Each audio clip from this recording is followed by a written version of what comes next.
Selamat pagi, salam sejahtera untuk kita semua. Perkenalkan, nama saya Crescentia Marina. Kami dari kelompok 8 yang berjumlah 4 orang. Yang pertama saya sendiri yaitu Crescentia Marina. Yang kedua Sisi Filia. Yang ketiga Natalia Tanesip. Dan yang keempat Della Cynthia. Kami akan mempresentasikan tentang merencanakan evaluasi dan menyusun penilaian pembelajaran bahasa dan sastra Indonesia. Baiklah, yang pertama A. Hakikat penilaian.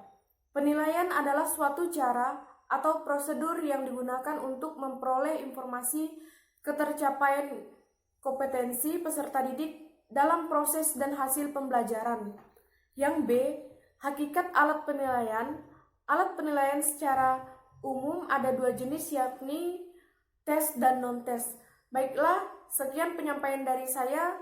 Selanjutnya akan disampaikan oleh teman saya yaitu Sisi Filia.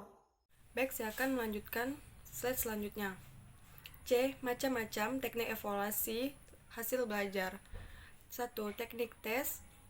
Tes lisan adalah bentuk tes yang menuntut jawaban dari peserta didik dalam bentuk peserta lisan. 2. Bentuk tes. Menurut Juatna 2008 halaman 35, tes hasil belajar didapat dibagi tiga, yaitu 1. Tes lisan, 2. Tes tertulis, 3. Tes tindakan atau perbuatan, yaitu selanjutnya tes non-tes. Hasil belajar selain dievaluasi melalui teknik tes dapat juga dievaluasi melalui teknik non-tes. Adapun non-tes yang bermaksud 1. Wawancara, 2. Kuesioner, 3. Skala, 4. Observasi, 5. Studi kasus, 6. Sosiometri. Baik, di sini saya akan melanjutkan presentasi, yaitu D. Pengembangan alat penilaian. Yang pertama, pengembangan tes. Ada 8 langkah yang perlu ditempuh dalam mengembangkan tes hasil belajar atau prestasi belajar. Yang pertama, menyusun spesifikasi tes. Yang kedua, menulis soal tes. Yang ketiga, menelaah soal tes. Yang keempat, melakukan uji coba tes. Yang kelima, menganalisis butir soal. Yang keenam, memperbaiki tes. Yang ketujuh, merakit tes. Yang kedelapan, melaksanakan tes. Yang kesembilan, menafsirkan hasil tes. Selanjutnya, E. Langkah-langkah pokok dalam evaluasi.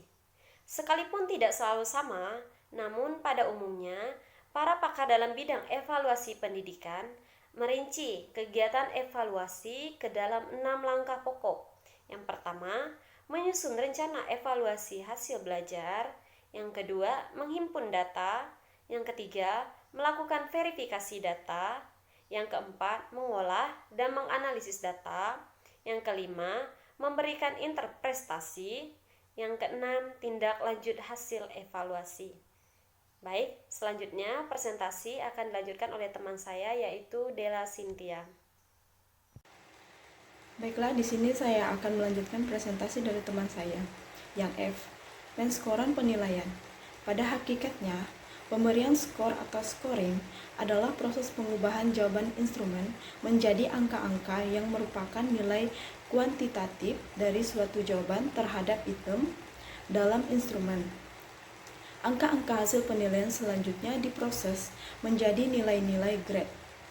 Skor adalah hasil penilaian menyekor atau memberikan angka yang diperoleh dari angka-angka setiap butir soal yang telah dijawab dengan benar.